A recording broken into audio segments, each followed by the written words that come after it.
우리가 하나님을 찬양하고 하나님을 사랑하는 근거가 말씀 사랑의 근거를 갖습니다. 그러니까 하나님의 말씀을 지키고 그 말씀을 따라 사는 사람이어야 주님을 사랑한다고 고백할 수 있고, 주님을 사랑하는 사람이어야 주님을 찬양할 수 있습니다. 우리가 하나님을 마음에 모시지 않는데 그분을 찬양하는 것은 정말 어려운 일이지요. 요사이 우리가 찬양을 드릴 때 보면 그냥 입술의 노래구나 그럴 때가 있지요. 특별히 저 같은 경우에는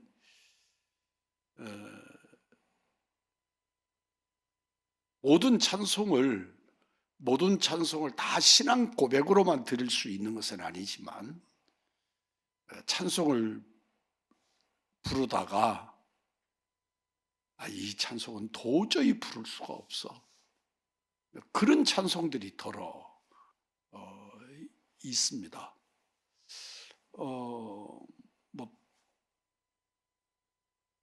우리 그 선교사들이 파송받아 갈 때 많이 부르는 사명과 같은 그런 찬송가들은 나는 주님이 하라고 명령하는 일들에 관하여서 A에서 B로 옮겨가라는 것도 못하면서 주께서 주시는 명령이면 살든지 죽든지 나는 십자가의 그 길 따라가겠습니다, 이런 고백들을 드릴 때 이건 내 입술이고 이건 노랫가락이지 그럴 때가 있거든요. 우리 찬송가에 있지만 부름받아 나서니 어디든지 가오리라, 그런 찬송을 드릴 때면 이건 정말 우리 주님의 나를 비웃으시리로다 그럴 것 같은 그런 찬송을 드릴 때가 있습니다. 그런데 오늘 본문의 시인의 그 신앙의 고백은 얼마나 절절하고 간절한지, 그건 결단코 빈말로 하는 것도 아니고 가산말이니까 부르는 것도 아니고 그의 신앙의 고백이 이렇게 떡고물처럼 겹겹이, 그래서 진실하고 고백되고 그리고 울림이 있는 그런 고백을 드리고 있는 것을 봅니다. 시편 119편에 이 우리 성경에서 제일 긴 이 시편 119편의 말씀, 무려 176절에 이르는 이 말씀 전편에 흐르는 이 시인의 사상은 하나님의 경건하고 정직한 자녀들이 마음을 다해서 전심으로 하나님의 말씀을 지키고 살고, 그러므로 하나님을 높이고 그러므로 하나님을 찬양하고 그러므로 하나님을 모시고 사는 하나님을 향한 최고의 사랑의 표현들을 119편에 담고 있고, 특별히 169절에서 176절까지 이 마지막 절까지의 그 신앙의 고백이 얼마나 아름다운지 모릅니다. 진정한 삶의 기쁨은 우리가 하나님의 말씀을 지키면서 살아갈 때 우리의 고백이, 기쁨이 밀려옵니다. 하나님은 말씀을 지키며 살기를 애쓰는 자녀들에게 하나님의 은혜를 보여주시고 은총을 베풀어 주십니다. 이 119편에 참 많은 176절의 말씀들이 기본적으로 세 가지 원리를 품고 원리에 의해서 진행됩니다. 하나는 하나님의 진리의 말씀은 아름답습니다, 그런 겁니다. 진리가 아름답다. 아름다운 것이 뭔가요? 아름답다. 꽃이 아름답고 사냐가 아름답고 풍경이 아름답고 아름답지요? 하나님의 진리의 말씀이 그렇게 아름답다는 것입니다. 우리가 보편적으로 진리가 아름답습니다. 저는 습관적으로 그래서 실수했던 적들이 많습니다만 어떤 경구가 생기면 거기다가 이렇게 볼펜으로 줄을 넣을 줄을 긋는다든지 그러는 습관이 있어서 남의 책에다가 사전에다가 그걸 이렇게 줄을 그어가지고 이거 정말 낭패를 어찌할까 뒤처리 못했던 그런 기억들이 있습니다. 그런데 이 성경 진리의 말씀을 만나면 그렇게 따로 보관해 두고 싶고 적어놓고 싶고 또 내 것으로 만들고 싶은 그런 아름다움이 이 말씀에 있지요. 우리는 성경에 그래서 어떤 이들의 성경을 보면 제가 그런 감동을 가졌던 것이 저하고 함께 국지신학대학원 대학교에서 교수를 했던 말하면서 지금 이름이 잊어버리지네요. 근데 그 교수는 이 성경책을 이렇게 들고 섰는데 성경책이 이렇게 두꺼워요. 왜 그러느냐면 성경을 너덜너덜해져 가지고 부풀어서 이렇게 두꺼워져서 새 성경을 찾아서 이렇게 페이지를 찾으려고 그러면 좀 버벅거리지요. 근데 그 성경은 너무 버풀어져 가지고 성경을 찾는데 그래서 내가 그 교수님에게 성경 한 권을 사서 선물해 주고 싶어서 성경을 한 권 사십시오. 우리가 일반 성도 같으면 내가 원하는 성경을 사주겠는데 그는 신약학 교수로 성경의 박사니까 당신이 원하는 성경을 사시면 내가 책값을 드리겠습니다. 그랬더니 그분이 전혀 저는 이 성경 가지고 살다가 이 성경보다 더 값진 성경이 없다. 똑같은 말씀이지만 고맙다고 말하면서 자기는 그 성경 가지고 살고 죽을 때까지 그 성경 놓지 않을 거라고 그런 이야기를 들은 적이 있습니다. 하나님은 진리의 말씀이라 아름답습니다. 성경이 찢어지고 흐트러지고 그런 게 문제가 아니라 그리고 그렇게 된 데에는 그만큼 있고 그만큼 그곳에 뭔가를 써놓고 그 성경과 함께 지낸 세월이 있기 때문에 그런 거거든요. 제가 이 성경도 꽤 오래되었습니다. 근데 성경을 참 제가 아껴서 저는 이 성경에다가 그렇게 많은 것들을 하지 않았어요. 근데 지금은 합니다. 왜 하느냐면 이 성경을 표지를 가죽으로 바꿨어요. 새 가죽으로. 표지가 다 낡아지고 떨어지고 막 이래서 마음으로 그래서 바꾼 성경들이 여러 권이거든요. 그런데 이 성경은 내 죽을 때까지 가지고 있다가 혹시 별로 의미 없겠지만 우리 아들한테 물려주고 갈까, 우리 손주한테 물려주고 갈까 그런 생각을 해서 여기 이 가죽을 새로 입혔는데 그리고 난 다음부터는 여기다가 줄도 긋고 표시도 하고 그렇게 합니다. 그 여러 가지 어떤 상황이 되든지 간에 아름다운가 그런데 진리는 아름답다 라고 하는 사상이 이 119편 속에 흐르고 있다는 것이죠. 두 번째는 하나님의 말씀이 성경에 인쇄되어 있는 인쇄의 글로 있을 때는 의미가 없어요. 그건 서점에서 사는 어떤 책이나 성경과 구별됨이 없어요. 그런데 그 성경의 말씀이 내게 내마가 될 때 그것은 그 사람을 살려내고 구원하고 뿐만 아니라 하나님의 영광을 드러내는 놀라운 역사가 있지요. 그래서 하나님의 말씀으로 나를 깨닫게 해 주십시오 하고 하는 간구가 이 성경 속에 가득히 담겨 있는 것입니다. 우리가 요사이 지금 부목사님이 매일매일 그 성경을 올려주어서 여러분들 함께 읽고 또 뭐 읽었다고 표시도 하고 또 거기다가 별표도 하고 이렇게 하지 않습니까?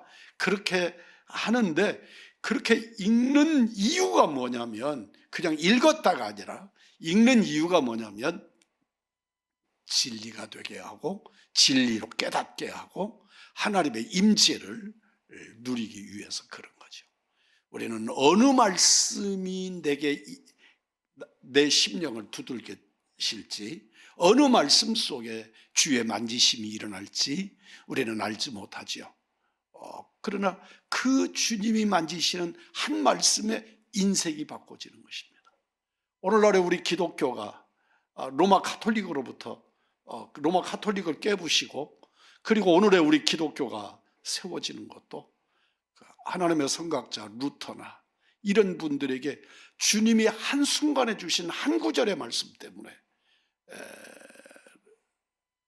전 세계를 지배하고 있었던 당시의 세계를 지배하고 있었던 로마 카톨릭을 깨뜨리고 오늘의 기독교가 만들어진 것입니다. 그러니까 우리는 그 누구가 아니라 어떤 사람이라도 그 진리를 깨닫는 은혜, 그러기를 구하는 간구가 말씀 속에 있습니다. 뿐만 아니라 나를 살려줘, 나를 살게 해달라고, 나를 살려달라고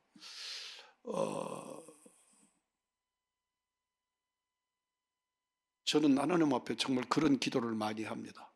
제가 드리는 기도 중에 참 많은 기도가 내가 천간을 떨어서 그렇기도 하지만 내가 뭐지? 나는 누구지? 이런 생각이 저를 지배할 때가 많아서 나를 살려달라고 기도할 때가 참 많습니다. 하나님의 백성으로서 간절한 소망을 하나님께 드리는 것입니다. 하나님의 자녀들의 간절한 소망은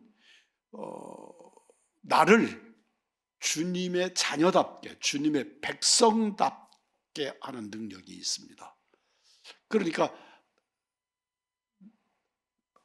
목사를 목사답게, 그리고 그리스도인을 그리스도인답게, 하나님의 자녀답게 만드는 능력이 하나님의 말씀에 있습니다. 하나님의 백성들의 삶을 통해서 하나님을 드러내실 때 우리를 사용하시는 것이요, 나를 사용하시기를 구하는 것이죠.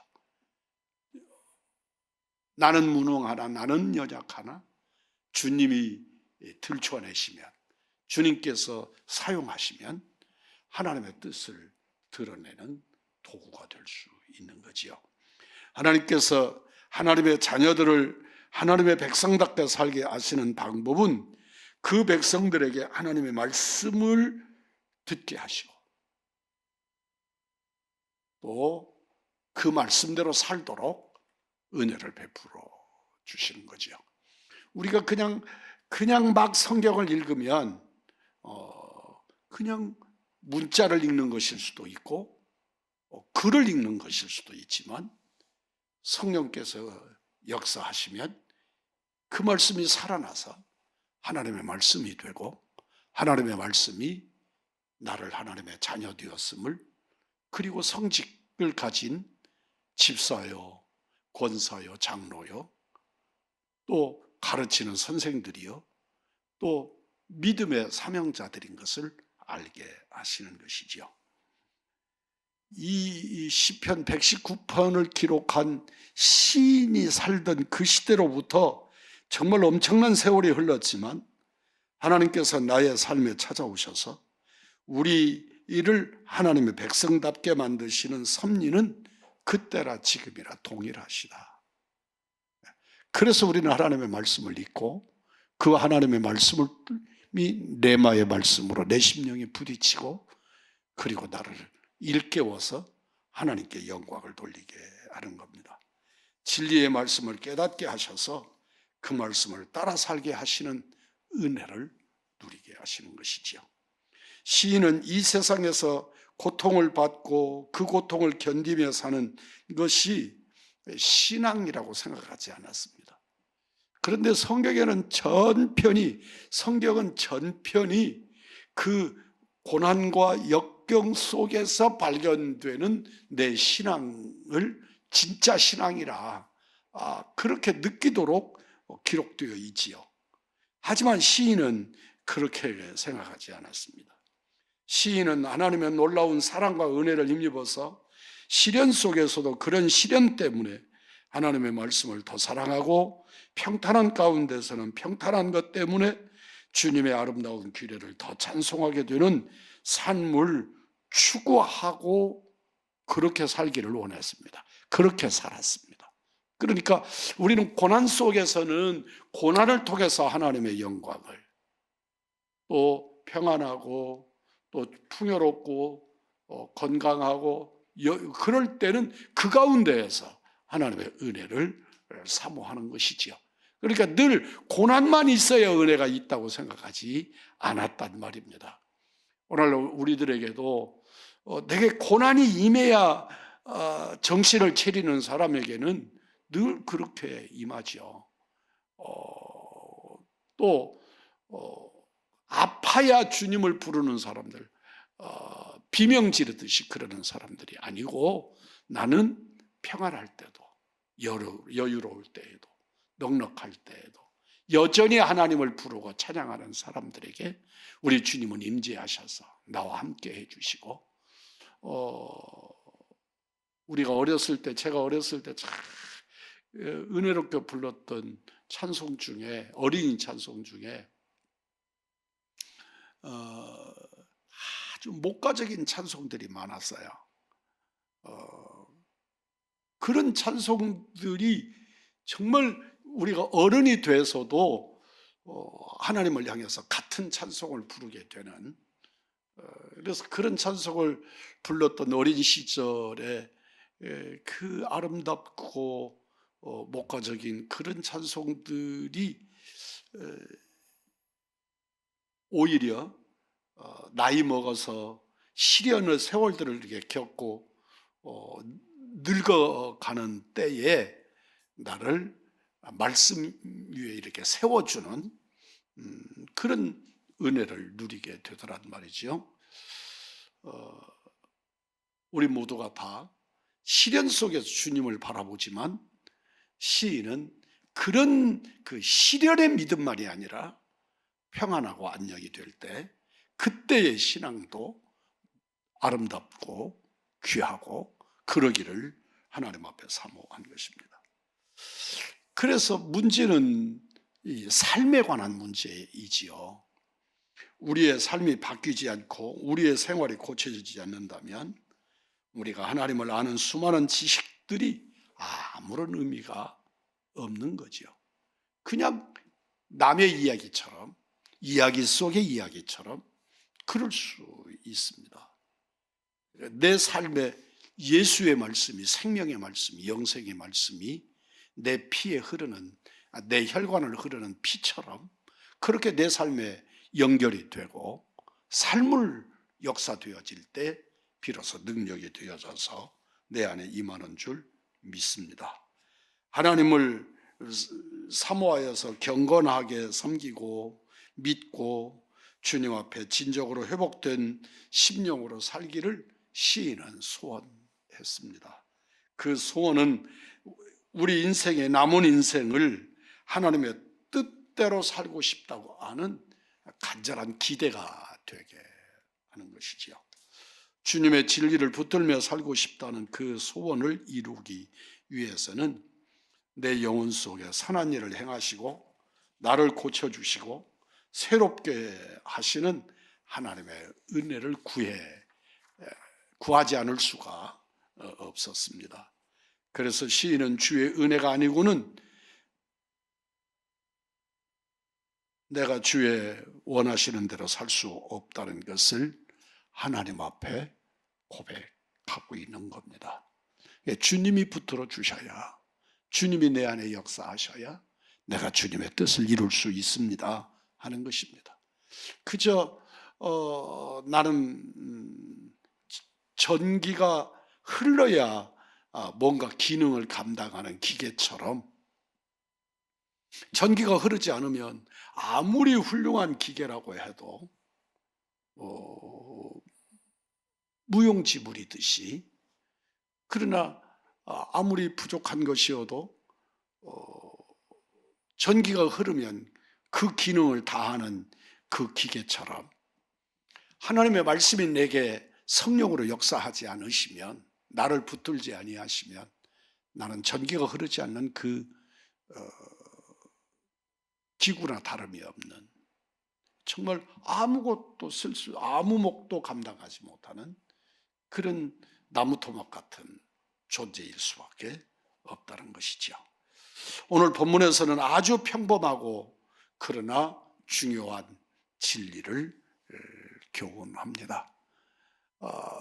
누구나가 깨달을 수 있고 아는 말씀이지만, 그러나 주님을 찬양하고 주님을 높이는 데 있어서 하나님을 사랑하는 사람, 그 사람이 하나님의 말씀을 사모하는 사람이고, 하나님의 말씀을 사모하는 그 사람이 하나님을 사랑하는 사람입니다.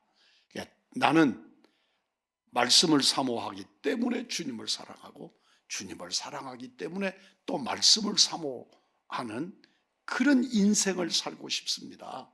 그렇게 고백하고 있는 겁니다.